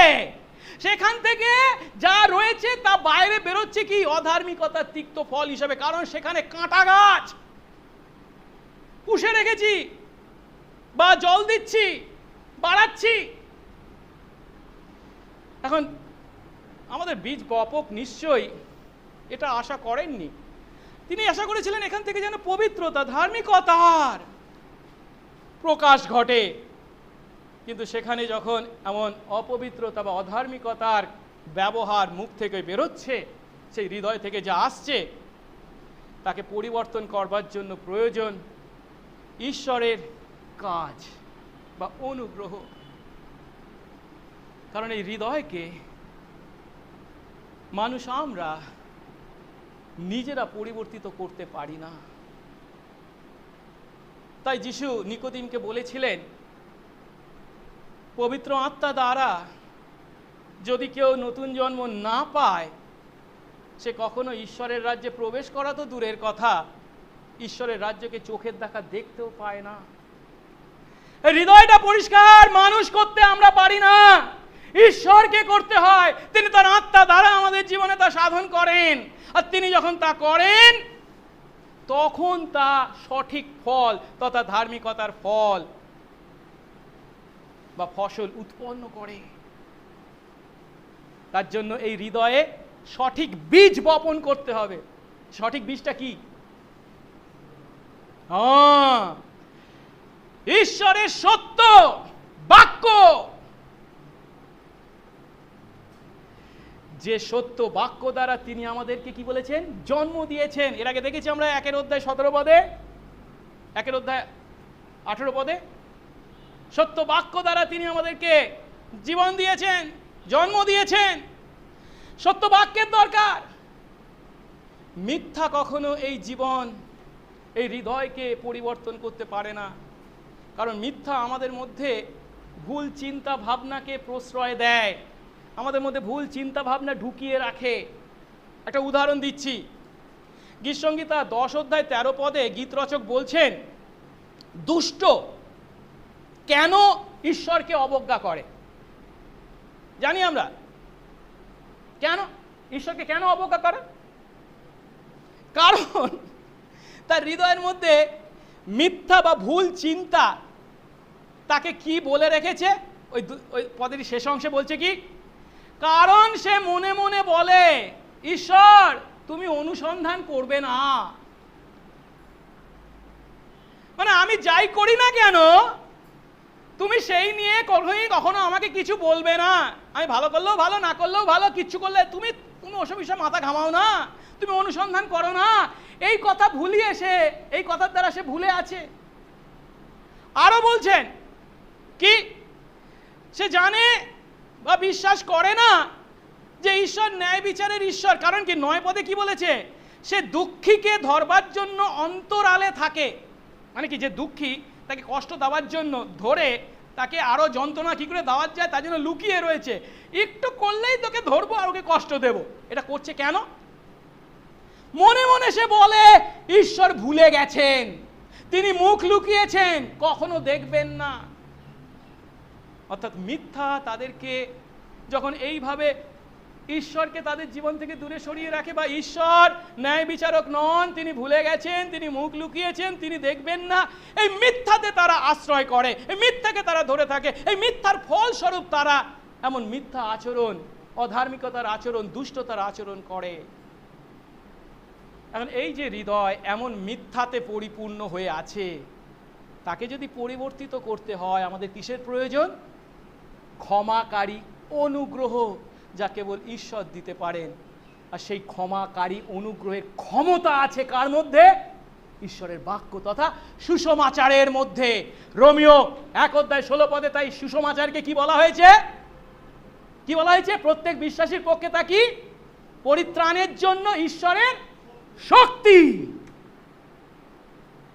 এই মিথ্যায় পরিপূর্ণ হৃদয়কে পরিবর্তিত করবার শক্তি আছে সুসমাচারে, ঈশ্বরের বাক্যে। তাই ঈশ্বর যখন তার সেই বীজ রূপ বাক্যকে আমাদের হৃদয়ে বপন করেন, সে বপন করেন, সে কথাটাও যিশু নিজে বলেছেন। তিনি বলছেন মতি 13:37 যিনি উত্তম বীজ বপন করেন তিনি কে? মনুষ্যপুত্র। তিনি যখন আমাদের মধ্যে বাস করেন, তখন তিনি আমাদের মধ্যে কাজ করেন, তিনি আমাদেরকে শিক্ষা দেন, আর তার ফলস্বরূপ আমরা পরিবর্তিত হই। এখন এই যে শান্তিতে, এই যে ধার্মিকতার বীজ বপন করবার কথা বলা হয়েছে, সেটা কিভাবে করতে হবে বলেছে? তাদের জন্য শান্তিতে, শান্তিতে ধার্মিকতা ফলের বীজ বপন করা যায়। শান্তিতে বলেছেন, যার অর্থ এই বীজ যখন আমরা বপন করব, সব সময় আমাদেরকে মনে রাখতে হবে কখনো যেন ক্রোধে এমন কাজ না করি। কারণ 1:20 অনুসারে মানুষের ক্রোধ ঈশ্বরের ধার্মিকতার অনুষ্ঠান করে না। প্রেম ও সদিচ্ছার যদি অভাব ঘটে, তাহলে সুসমাচারকে আমরা বিকৃত করে উপস্থাপিত করি। তার পরিবর্তে আমাদেরকে সেই ঈশ্বরের অনুকরণ করতে হবে যার সম্বন্ধে লুক 35-36 6 বলা হয়েছে, কারণ তিনি অকৃতজ্ঞ ও দুষ্টদের প্রতিও কৃপাবান। তোমাদের পিতা যেমন দয়ালু, তোমরাও তেমনি দয়ালু হও। অর্থাৎ শান্তিতে মানুষদের প্রতি এই সুসমাচারের বীজ আমাদের বপন করতে হবে, যা প্রকৃত অর্থে সেই ধার্মিকতার ফল উৎপন্ন করতে পারে। কিভাবে? আমাদের ধারাবাহিক উদাহরণের দ্বারা, আমাদের দয়াপূর্ণ পরামর্শের দ্বারা, তাদের বিভিন্নভাবে সাহায্য করার দ্বারা, সত্য, শান্তি এবং প্রেমের প্রসারের দ্বারা। আর তা তখনই সম্ভব যখন আমরা খ্রিস্টকে তাদের কাছে তুলে ধরি। তখন সেই শান্তির সুসমাচার যখন শান্তিতে তাদের কাছে বপন করা হয়, তার ধার্মিকতার ফল ধারণ করে। আর এসবই কে করে? যে ঐশ্বরিক প্রজ্ঞার অধিকারী। আর প্রশ্ন, আপনি আমি সবাই সেই ঐশ্বরিক প্রজ্ঞার অধিকারী হতে চাই, তাই নয় কি? কিন্তু কিভাবে অধিকারী হব? যাকবের পত্রে বা প্রভুর বাক্যে দুটি উপায়ের কথা আমাদেরকে বলেছেন। সেটা হচ্ছে কি? প্রথমটি হচ্ছে আমাদেরকে ঈশ্বরের কাছে যাচনা করতে হবে, প্রার্থনা করতে হবে। কারণ যাকব 1:5 স্পষ্ট করে বলেছেন, তোমাদের যদি কারোর জ্ঞানের অভাব হয় তবে সে ঈশ্বরের কাছে যাচনা করুক, তিনি সকলকে অকাতরে দিয়ে থাকেন, কাউকে তিরস্কার করেন না। প্রথমটি হলো তার কাছে এই যাচনা করতে হবে, এই প্রজ্ঞা দাও। দ্বিতীয়টি হচ্ছে আমাদেরকে কোথায় যেতে হবে? ঈশ্বরের বাক্যে। কেন? গীতসংহিতা 119 গীতের 98 থেকে 100 পদ যদি আমরা পাঠ করি, সেখানে বলা হয়েছে, তোমার আজ্ঞা সকল আমার শত্রুদের থেকে আমাকে জ্ঞানবান করে, কারণ সেই সকল চিরকাল আমার। আবার বলছে কি? আমার সমস্ত গুরুর থেকে আমি জ্ঞানবান। কেন? কারণ তোমার সাক্ষ্যকলাপ আমি ধ্যান করি। আবার বলছে প্রাচীন লোকদের থেকেও আমি বুদ্ধিমান। কেন? কারণ তোমার নির্দেশ সকল পালন করেছি। তার মানেটা কি? সহজ কথায়, প্রজ্ঞাবান হওয়ার, জ্ঞানবান হওয়ার বা বুদ্ধিমান হওয়ার উপায় হচ্ছে কি, তার আজ্ঞা সকল যেন চিরকাল আমার মধ্যে থাকে, তার সাক্ষ্যকলাপ যেন আমি ধ্যান করি, তার নির্দেশ সকল যেন আমি পালন করি। আর তার এই আজ্ঞা, সাক্ষ্য, নির্দেশ আছে কোথায়?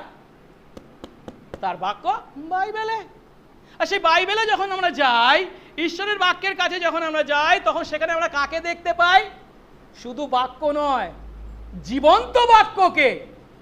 জীবন্ত বাক্যকে? যীশু খ্রিস্টকে।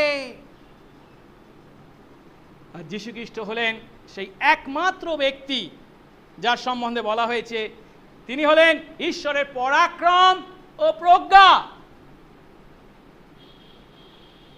এখন তিনি যেহেতু স্বয়ং ঈশ্বরের পরাক্রম ও প্রজ্ঞা, প্রকৃত প্রজ্ঞা বা জ্ঞান এমন বিষয় নয় যা আমরা কঠোর অধ্যয়নের মাধ্যমে অর্জন করি, এটা হলো উপহার। তাই যাকব 1:17 বলেছিলেন, উত্তম উত্তম বিষয় কেবল কোথা থেকে? ঊর্ধ্ব থেকে আসে। হ্যাঁ, আমরা প্রকৃত প্রজ্ঞা কেবল ঈশ্বরের কাছ থেকে উপহার হিসাবে লাভ করি। আর বাইবেল আরো শিক্ষা দেয় যে একমাত্র যীশু খ্রিস্টই হলেন প্রকৃত প্রজ্ঞার উৎস। কারণ কলসীয় 2:3 পৌল বলেছেন যীশু খ্রিস্টের মধ্যে প্রজ্ঞার ও জ্ঞানের সমস্ত নিধি, মানে সমস্ত ধন বর্তমান। তাই আমাদের দৃষ্টিকে কার প্রতি? যীশু খ্রিস্টের প্রতি কেন্দ্রীভূত করতে হবে। আর আমরা যখন ব্যক্তিগতভাবে সেই যিশুর সঙ্গে পরিচিত হই, সেই যিশুর সঙ্গে ব্যক্তিগত সম্পর্ক গড়ি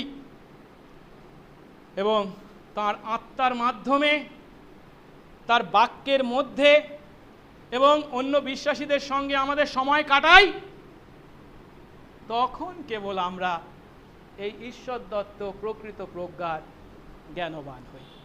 ঈশ্বর আশীর্বাদ করুন তার আত্মার পরিচালনায়, তার বাক্যের সান্নিধ্যে এবং অন্য প্রকৃত বিশ্বাসীদের সান্নিধ্যে আমরা যেন প্রত্যেকে জ্ঞানবান হই, প্রকৃত জ্ঞানে তথা ঐশ্বরিক প্রজ্ঞায়। আসুন প্রার্থনা করি। মঙ্গলময় স্বর্গস্থ পিতা, তোমার ধন্যবাদ করি যে প্রভু আজ তুমি তোমার বাক্যের মাধ্যমে পার্থিব প্রজ্ঞার বিপরীতে ঈশ্বর দত্ত ঐশ্বরিক বা স্বর্গীয় প্রজ্ঞা কি তা তুমি আমাদেরকে শেখালে। প্রভু গো, জগতের জ্ঞানে জ্ঞানবান হওয়া নয়, তোমার জ্ঞানে জ্ঞানবান হতে তুমি আমাদেরকে আশীর্বাদ করো। আর প্রভু, তা আমরা কেউ অর্জন করতে পারি না, তা তুমি আমাদের দিয়ে থাকো। তাই প্রভু তোমার কাছে যাচনা করি, কারণ আমাদের তার অভাব আছে। দাও প্রভু, যা তুমি অকাতরে দিয়ে থাকো। এবং সেই প্রজ্ঞায় সঠিক উপলব্ধিতে, সেই প্রজ্ঞাকে যেন আমরা যীশু খ্রিস্টের মধ্যে খুঁজি, কারণ তিনিই হলেন সমস্ত প্রজ্ঞা ও জ্ঞানের নিধি। দয়া করো, তার সান্নিধ্যে তাকে বিশ্বাস করে তার হাত ধরে তার সঙ্গে জীবনযাপনের মাধ্যমে সেই প্রকৃত প্রজ্ঞার অধিকারী তুমি আমাদের প্রত্যেককে করো, সঙ্গে সঙ্গে থাকো। যিশু নামে এই প্রার্থনা চাই, আমেন।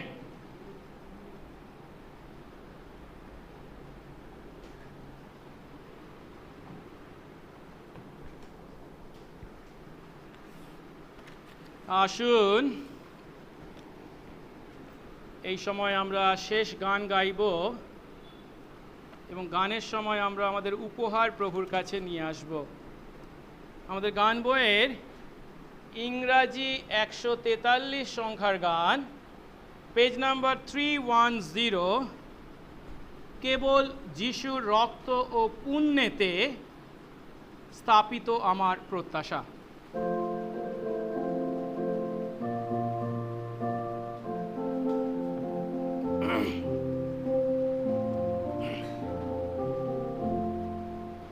কেবল যিশুর রক্ত ও পুণ্যেতে স্থাপিত আমার প্রত্যাশা, কবু নির্ভর করি না আমাতে, যিশু নামে কেবল ভরসা। শৈলে দণ্ডায়মান চোরাবালি সম অন্য স্থান, চোরাবালি সম অন্য স্থান। যখন আধার ঢাকে তার সুন্দর মুখ, আমার নির্ভর তার করুণা, প্রতি প্রচণ্ড ঝটিকায় তাহে বদ্ধ নঙ্গর আমার। খ্রিস্টের শৈলে দণ্ডায়মান চোরাবালি সম অন্য স্থান, চোরাবালি সম অন্য স্থান। তার অঙ্গীকার নিয়ম রক্ত পরীক্ষায় আমায় দেয় ভয়, সব কিছু যখন পতিত হয় হন প্রভু কেবল আশ্রয় স্থান। খ্রিস্টের শৈলে দণ্ডায়মান চোরাবালি সম অন্য স্থান, চোরাবালি সম অন্য স্থান। যবে তুরে ধ্বনিতে আসিবেন আমি যেন দয় তাহাতে তার ধার্মিকতা করে গ্রহণ, নির্দোষ রূপে হই দণ্ডায়মান। খ্রিস্টের শৈলে দণ্ডায়মান চোরাবালি সম অন্য স্থান, চোরাবালি সম অন্য স্থান। প্রভু তোমার ধন্যবাদ করি যে তুমি আমাদেরকে কত ভালোবাসো, এত ভালোবেসেছো যে এই জঘন্য নগণ্য কুৎসিত পাপী আমাদেরকে উদ্ধার করতে তোমার নিজের পুত্রকে পর্যন্ত তুমি আমাদের পাপের পাপার্থক বলি হিসাবে উৎসর্গ করেছো।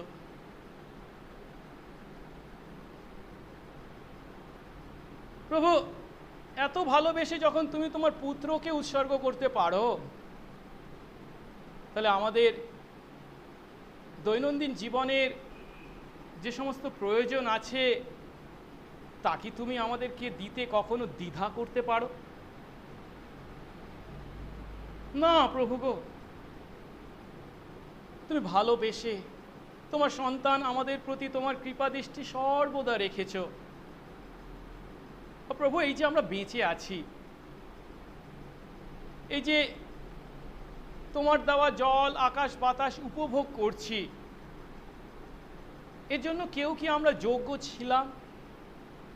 এর জন্য আমরা কি কেউ কিছু করেছি যার দ্বারা অর্জন করেছি? না প্রভু।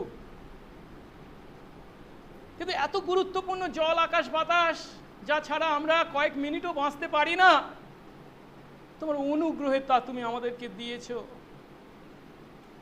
দয়া করো প্রভু, সেই সত্য উপলব্ধি করে যেন আমরা সর্বদা তোমার প্রতি কৃতজ্ঞ থাকি। তোমার সন্তান আমরা তোমার প্রতি সেই কৃতজ্ঞতারই নিদর্শন স্বরূপ এনেছি আমাদের দশমাংশের দান বা ধন্যবাদের দান বা বিভিন্ন দান তোমার কাছে। এর জন্য যে আমরা গর্ব করি, শ্লাঘা করি নিজেদের বিষয়, তা নয় প্রভু গো। এর তো মালিক তুমি। তুমি আমাদের কাছে তা গচ্ছিত রেখেছো যেন তোমার ইচ্ছা অনুসারে তোমার গৌরবার্থে তা ব্যবহার করি। আর তাই যখন তোমারই দান তোমার কাছে এনেছি, এতে শ্লাঘা করার কিছু নেই, আছে তার পরিবর্তে কৃতজ্ঞতা যে প্রভু তুমি আমাদেরকে ব্যবহার করছো। দয়া করো তোমার রাজ্য ধার্মিকতার কাজে যেন আমরা আরও ব্যবহৃত হতে পারি। তুমি উচ্চীকৃত গৌরবান্বিত হও, যিশু নামে এই প্রার্থনা চাই, আমেন। এক্ষণে আমাদের একমাত্র ত্রাণকর্তা প্রভু যীশু খ্রিস্টের অপার অনুগ্রহ, পিতা ঈশ্বরের অসীম প্রেম, পবিত্র আত্মার শান্তি, সহভাগিতা ও আনন্দ বিশ্বাসী আমাদের প্রতি এবং এই অঞ্চলে প্রভুর মনোনীত প্রত্যেকটি আত্মার প্রতি এখন থেকে অনন্তকাল পর্যন্ত বিরাজিত হোক, আমেন।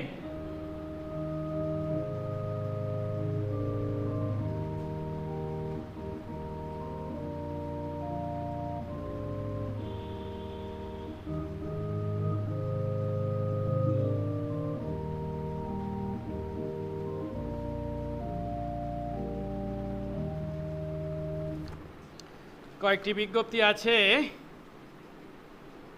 আজ যারা অনলাইনে প্রথম আমাদের মণ্ডলীর আরাধনায় যোগদান করেছেন তাদের প্রত্যেককে অভিনন্দন জানাই। ঈশ্বর আপনাদের প্রচুর আশীর্বাদ করুন। সেই সঙ্গে বলি যে ভারতবর্ষে কোভিড-19 প্রকোপ এখনও অব্যাহত আছে, তাই আমরা ক্রমশ ধারাবাহিকভাবে সমস্ত প্রকার সতর্কতামূলক ব্যবস্থা গ্রহণ করব। ডাবল মাস্ক পরা বা স্যানিটাইজার ব্যবহার করা, বারংবার সাবান দিয়ে হাত ধোয়া তো আছেই, এবং তার সঙ্গে যত শীঘ্র সম্ভব যেন আমরা ভ্যাকসিন নিতে চেষ্টা করি। আরেকটি কথা বলি, সেটা হচ্ছে কি, আমরা আমাদের মণ্ডলীর যে হোয়াটসঅ্যাপ গ্রুপ আছে তার মাধ্যমে প্রত্যেক দিন প্রশ্নোত্তরের মাধ্যমে প্রভুর বাক্য অধ্যয়নের সুযোগ পেয়েছি। প্রত্যেক দিন বাইবেল থেকে আমরা 2টি অধ্যায় পাঠ করি এবং তা উপলব্ধি করি এবং বিভিন্ন প্রশ্নের উত্তর দিয়ে থাকি। অনেকেই যোগ দিয়েছেন, তাদেরকে ধন্যবাদ জানাই। প্রভু আপনাদেরকে আশীর্বাদ করছেন বিশ্বাস করি।